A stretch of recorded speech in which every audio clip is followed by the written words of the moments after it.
Hello and a very warm welcome back here to Eurovision 365. I'm Padraig, I'm your host as always, and thanks so much for joining me. But guess who else is joining me? And none other than Bambie, who's taking part at Eurosong 2024. Hello to you. Hello to you as well. How are you doing? Yeah, I'm good. I'm in home in my mom's house in Cork, chilling. You're chilling. I'm taking everything in that's been happening since yesterday, and I'm good. How are you? I'm very good. I'm really good. I'm really excited to get chatting to you. I really am, because obviously, as I was saying, just beforehand, I was really excited to hear your song, being revealed. And as you said, it was a very, very busy day for you yesterday. Now, wasn't it, between radio appearances and getting the song heard, and you've had a lot of positive feedback so far, haven't you? Yeah, yesterday was good. Yesterday was busy. Yesterday was mostly me traveling because I went up to Dublin on the train for 3 hours and then back up for 3 hours. Yes. But it was really nice actually. It was really well received in RT, in the studios and online. From what I can see, um, and I also had somebody stop me in the train and be like, "Is this you?" And they were like putting in an article on RT News. Um, and then I had a really lovely chat as well with this 16-year-old on the train Yeah. who overheard me talking on the phone to my mom about it, and then demanded all my socials, and then I ended up chatting to her for the entire train journey down, um, about being like neurodivergent or neurospicy, and just she was like she's doing a lot of acting, and I don't know, it was really nice. I had lots of lovely conversations with people yesterday, and I got my first hate message yesterday as well that I've actually in my whole career, I haven't really gotten any negative messages ever. It's always been really well. People, I don't know, my following, my fans, and people who do follow me seem to be really good humans. Um, but it wasn't even that bad, and it wasn't even spelled properly. It was like it Whoops. said, it said death to all Satanists like you, but it was spelled with like numbers and letters combined. Okay. And I was just like, I agree. No, I didn't. I told her I liked her coat and her profile picture. But yeah, you just have to come. You have to come at these things with love. You have to come back at them with just kindness, because it's just silly. But yeah, I think So that was funny for me, to be honest, because I messaged my friends. I was like, guys, it's happening. I got my first hate. you know you've made it. You know you've made it when you start and getting hate mail, and that's the thing. That's the sort of downside, I think, to anyone who puts themselves forward for Eurovision, Yeah. or like, for example, I'm going to mention someone called Blanka from Poland last year, who Yeah. there's a bit of a rigmarole around the whole voting in the country, but that, like, Blanka, she got so much, like, hate, Hate. anger towards her. But I was like, you know what? I was really applauding her, because it wasn't her. It was, she put her song forward. She got selected. Yeah. Whatever way it was selected, and I just thought, I want to try and be as inclusive as possible, and we have to kind of live up to that motto, Yeah. very much so, But Yeah. but Bambi, you've certainly made it when you're starting to get mail like that. You're in the public eye for sure. I was gonna ask you, whenever you got the call from RT, were you surprised? Think, oh, I didn't think I would, or were you like, oh yeah, I was totally expecting this? How was that? Um, I kind of forgot that I applied. And When did you apply, by the way?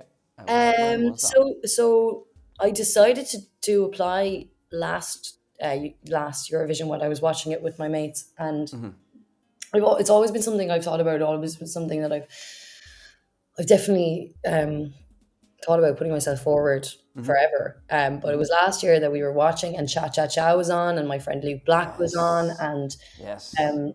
I was down in Brighton with my collaborators and my longtime friends, and I was like, I'd think I'd like to do that. And they were like, you have to do it. And then I waited then till I looked up when it was applying, and then I saw, and then I think I set a reminder on my phone actually for when the date came around to make sure I did it, and I did it, and then Michael called me, and I was like, but Michael called me, and I didn't know that they just pick things and it goes to the final. Obviously, like they have in the paneling or however they do it internally, go get them down to numbers and whatever it is. So I was like, what do you mean? I'm right away into the final of getting maybe being this. But where was I? I think I was in Cork. I've come back a few months ago to be with my family and just to do a bit of healing for myself. I've lived in the city in London for so long, and I just need a break. I need the slower. I need some trees around me. But it was lovely, and I met Michael then yesterday as well. He came to say hello, and I was saying it was really nice to be back in RT because the last time, and the first and the last time I was there, I was 12 years old, and I was in Dustin's Daily News Star Search. There's a Eurovision link again. And he said then he was like, oh, I produced that one. I was like, what? I was like, well, it was kind of full circle. So yeah, it was good, and I'm genuinely, I'm really just I'm delighted to be able to show the country my music, because I've obviously been building my career in the UK, and that's really going really well over there. So it's funny when I come home and nobody knows who I am at all, and it's my roots, it's the reason why I am the artist I am is the soil that birthed me. And I'm also just chuffed that the first time that Ireland gets to hear me, it's like on our absolute like national radio, and it's going to be in the Late Late Show. Like what? Where? Exactly. Slay. Absolutely. It's cool. Like, I mean, I feel like I feel like it kind of I'm very into words manifesting and synchronicities of things, because it was even I was speaking to Jedward online. They are big fans of one of my collaborators and someone I write for and write with, Cassiette, and she was performing at my headline show, my first London headline show, and they came, and after I was talking to them on Instagram, they're like, this was in October, and they were like, oh, we need to somehow get you on the Late Late. And I was like, I know. And then I just like left the conversation, and then I came back to them then like a few weeks ago, and I was like, guys, I'm going to be on the Late Late. And they were like, wow, you're just talking about this into existence.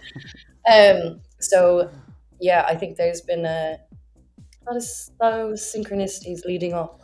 Yeah, absolutely.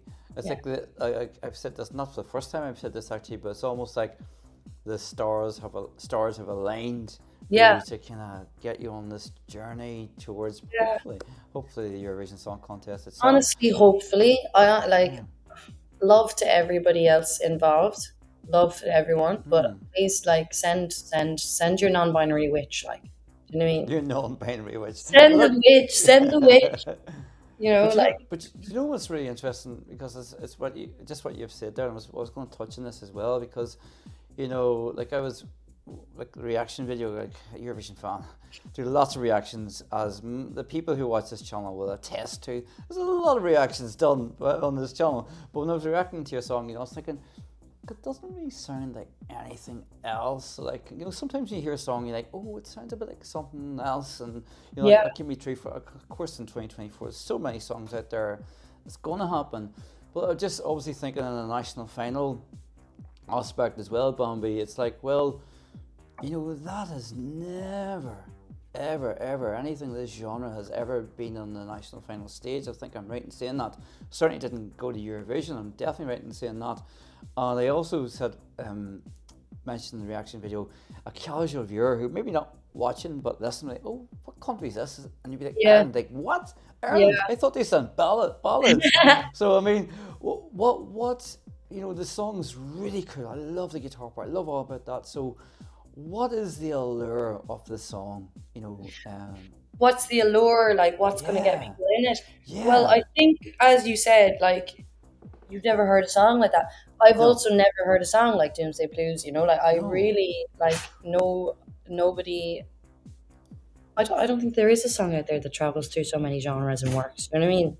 yeah, Um, I mean, the allure of it, I guess, is that if you broke it up into parts, there's definitely a part that everyone would be able to enjoy. You know, yeah, like yeah, there's the jazzy middle eight, or there's the pop pre, or then there's the metal breakdown, or yeah, um, and I think what it is it's incredibly clever. It's cleverly written. Like I wrote it with Cassia and Tyler Ryder and Sam Matlock from Orgasm, and all in their own rights incredible writers and musicians and songwriters and singers and performers. And yeah, I think that it's a song competition. it is, it Like is, it's not just and obviously the performance element is so important of it, and that's why I think also the allure of it is because like I am a seasoned performer and I will make it so theatrical and I can't wait. yeah, But I think as well, if it is a songwriting competition, that like it's pushing boundaries. yeah, yeah. Even for Ireland, Oh, it's pushing massively, boundaries. It's pushing boundaries for massively. Ireland, but it's also pushing boundaries for the Eurovision. You know, so that's the allure. And I think if we really wanted to shake things up and if we wanted to like regain our respect and our legacy in this competition, then um, we should be we should be parading something that is genre defying. I think. Absolutely, absolutely. I mean, like, as you said, there's a lot of parts to the song and Doomsday Blue, and the thing that got me that really stuck in my head was really almost like the undertone, it was like a chanting, Mm. constant chanting, you know, and that for me was like, Is it oh, the aye, aye. At the whole way that goes the whole way through that, and like, because then you're doing like the lovely quieter moment of the chorus. It's like, it's almost like you talk about like a non-binary witch. It's almost like you're Mm. throwing a spell on us here, like vote Yeah, for Bambie. Like, yeah, oh, okay, yeah, you know yeah, what I yeah. mean? Yeah, But there's that spells. it's hypnotic. It's hypnotic. I think is what I'm trying to say. Yeah, Yeah, that's what I'm trying to say. It's hypnotic. I love that. I love that. Yeah, I think that's Tyler Ryder, actually, to be honest. I think that's Tyler Ryder's voice doing the So obviously that would be recreated on on stage with a backing track, and as you said, you talked about Bambi, it's about sort of sending something like that never been sent for Ireland before. Yeah. So if you were to get on the stage, that were like, look at that there. I mean, that'd be Here awesome, wouldn't it? I am. Here you are. But the thing about this, when I was looking, what I was saying, woo, what I was saying was, I I think for me, if I'm being honest, which I am, I think your biggest challenge, not so much the Eurovision, if you get it, I think your biggest challenge is getting through the national final because it's checking up the average age of viewership there. And Yeah. the first show that Patrick Keatley did, there was 65% audience share among 25 to 44-year-olds. But I remember back in 2022 when our Brooke from up here in Derry, next door county, like there's a lot of talk about the demographics of the voting public, but Mm, she won, which was kind of like a poppy kind of a song. yeah. I mean, I've seen your videos, of your songs, and it's, as you said, theatrical. As I can imagine on stage, it's going to be I would fantastic. go full ham. I think yes. I think I would love to. I'd love to hope for. And um, I try to think more about it going positively than looking at as you say, the demographic of older voters or whatever it is. But I would hope that after this many years of us not qualifying, that the voters will realize that it's the song that will get us to the final. Do you know what I mean? Like if they voted me in, I'm going tomorrow. But I mean, because there's no, you know, there's I don't want to go now. yeah, but it's like I'm trying not to like blow my own horn because actually I'm trying to back. My resolution this year was I'm going to back myself completely, and Mm.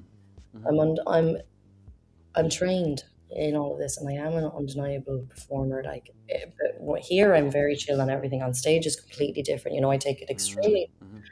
extremely seriously. I've been in this profession for a while, but you know what? I still hope that they vote correct. I hope that people don't just vote for who they know. You know what I mean? I hope that they vote for the actual performance and the song. And after I did the interview yesterday, they said that because the people chat, Yeah. send in chat while they're Yeah. on the radio. A 70-year-old lady with a message in saying, "I'm 70 and this is the best song." Yeah. So Yeah. you know what? I hope, and actually, to be honest, I'm not sure if they interview us on the Late Late or anything. Maybe they do on the night, do they? Um, I don't. From past couple of years, they don't interview them per se on the actual competition. It's like a Yeah, little like a it's the video postcards. postcard. Yeah. Yeah, With Patrick Keatley there now, it might change things. It might change it up a bit. I'm not sure, but I because I don't know if feel like that's that's where I sure. could. I feel like that's where I could also sway people is because like if I do come off as really mental and crazy in my performance, um, that then being able to just speak to me afterwards and being like, okay, they're Yeah. just But you know what? Just as you say that, Bambi, and not even not as mental and crazy, but I mm, mean, it sounded like Karya was kind of like an inspiration for you to say, "Oh, I'm going to do this." You heard Karya, and yeah. Well, but people could like have said, "Oh, that's a bit crazy and all that," and that was kind of his thing, his wee motto. It's crazy, it's party. But he won the telly vote, like you know what I mean, and you know what I mean. It's all to play for, isn't it? It's it's yeah, all to play for. yeah. It definitely, and I feel like alt music is definitely grow like not it's always been there, but it's definitely Yeah. growing, and I think that it needs to have more of uh, a space carved out Mm-hmm. and a respect for it because Mm-hmm. it's so much more it's less safe. It's Yeah. Carrier was definitely a push for me to be like, okay, maybe I actually can. But also, Conchita Wurst did that too. Like True. True. so it has been. I feel like Conchita was the first one to do that. But it has been opening for more alt and more queer. And yeah, I hope. What I'd love is for viewers to actually go and look at my live performances, look at the Yeah. reviews, look at the Yeah. videos, look at the Spotify stats, Mm-hmm. and and then tell me that I'm not who you should send because I would do it so proud. I really take Yeah. this so seriously. I trained for years in theater and ballet and dance and acting Yeah. and music um, and then if you send me and we win, you can send me again with an even better song next year. Am I? So not just content with 8 wins, be a 9 win. That would definitely Yes, pull I us ahead want of to take it Sweden, back wouldn't for it? us. Sweden would be like Sweden. Oh, they're 2 wins behind us now. No, I also kind of took it as a sign to apply this year as well because my father is Swedish, Oh yeah. so I was like, oh, it's in Sweden. Let's take it back. Even Yeah. though I am part Swedish, I'm like, no, because I'm Irish. I'm like, anytime I like say I'm half Swedish, I always have to come at it, but I'm Irish. Pratar du svenska? Jag kan inte prata svenska. Ah, No, jag älskar svenska. Oh no, yeah, inte. yeah, inte. Oh yeah, okay. I can't speak a word. Okay. It's funny because I was about to drop in like a wee bit of Swedish conversation there because You speak Swedish? well, I'm learning about three years or so. So yeah, älskar Sverige och svenska. I know kackerlackor. Oh yeah, of course. That means cockroach. And I know faril, which means butterfly. And when I was in school, as a kid, I was always taken out of Irish class to do extra English class because I'm dyslexic. So I'm can't really speak any of my home tongues. I only Mm-hmm. speak the tongue that was put on us. Um, but I'd love to learn both. I'd love to be bilingual. Yeah, yeah, yeah. But you know what? Again, we're talking about yeah, it's like alignment here again. I'm thinking about that again. I'm thinking Sweden, and there's like a connection there. So there's all of these different things like lining up. It Yeah, seems, and it could very well be a case that you do that. But obviously, time will tell. Time will tell. Time will tell. Yeah. So we're expecting a big show, drama. And I imagine, would you, if you're selected, Bambi, I imagine that you would go around the pre-party circuit. This is, the what happens before Eurovision. Like there's mm, Barcelona, there's Holland, all those different places. So I part. imagine that you're up for it, basically. I'm up for it. I love performing it across the continent. Yeah, Um, that's also another push as well. Like of course. I already have people that might vote for us Oh, across the continent. Do you know what I mean? And the actual yeah. final because I have toured there myself. Um, yeah, of course. I love that. I love Europe. I love going across. I love Barcelona. I love all these Yeah. places. I love traveling. So it's Send me. a yay. It's a yay. Yeah, It's a yay. yeah. I suppose the only other thing I would ask you, Mhm. Bambi, if it's okay, would be if you had a message for the Irish public of why they should vote you, what would it be? Um, they should vote for me because I represent a massive proportion of the country that is underrepresented, and also to show the world that Ireland can create music that is genre defying. And also, I think I stand for a lot of right things, and I would shake up Malmo. You should send me because I'm a wild card, I'm a dark horse, and I because I would slave for you. I would work so hard. I would. Wow. I don't know. Oh, I'm rhyming But you know what? Obviously, there's energy that, and there's a real energy with you when I'm chatting to you, like a real like energetic sort of individual. I can feel that. I'm I all about just you know what energies it and is. stuff like that. I see it. I feel it. Like Yeah. sometimes I like to meditate and I like to just imagine Mm. myself in front of loads and loads and loads of things, loads of Mm-hmm. people or whatever it is. And when I think about it, something in my chest just is like it feels so right because Yeah. um, Ireland is a tiny country, but Mm-hmm. it has such fruitful, beautiful. We are such poets. Yes.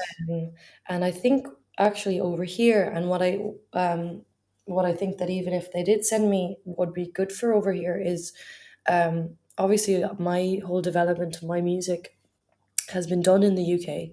I don't think that Irish artists are nurtured enough over here. Um, and maybe if we send someone like me, um, it might allow people to try and be a bit more out of the box and actually themselves than they have been over here so far because there hasn't been a path for people to, I guess, explore as much maybe. And I'd love to carve that out. But Most definitely. I think that as well, like for any little queer kids, um, seeing me up on that stage Mm-hmm. would be great. You know, Yeah. I think it would be good, and especially now when the world is doing a lot of uh, into into trans people and into LGBT, um, to parade that um, would be incredible because I will shout for justice and for love of all humans and my LGBT family till the day I die. And I just know when I see people who I relate to either speaking up about things or on a platform that I wish I could be, then it really pushes me to be like, well, then obviously you can do it. So Yeah. I think that that's also another reason that we should send the queer, send the witch, send the non-binary witch. I mean, Hashtag send the witch. but you know what? Just one wee final thing. You mentioned about meditation, and guess who else loves to meditate? None You. other. Again, well, yeah, I do. But yeah, but also none other than Lorraine, who of course won for Sweden. So yeah, see, the stars are aligning here, aren't they? Exactly. When I was like 18, I was so obsessed with Euphoria. I sang it at this like dance fundraiser up the north side of Cork somewhere, actually. And it was I always remember it because it was the day I met my best friend. Um, and we were singing, and then I sang the song, and then I met her, and we just left the whole thing to go and have a dance alone. That has nothing to do with the Eurovision, but it holds, that song and that moment holds very special in my heart because Of course. it's my rock. It's my ride or die. Well, what I would just want to say to you, thank you so much for joining me here. I really appreciate you taking some time out of your very busy schedule. It's going to be even busier between now and the end of January. But yeah, the best of luck to you, Bambie. And yeah, we'll follow your journey with a keen eye and ear for sure. Thank you so much, and thank you so much for taking the time to talk to me. Not at all. Anytime. Thank you so much. Thank you. Ciao.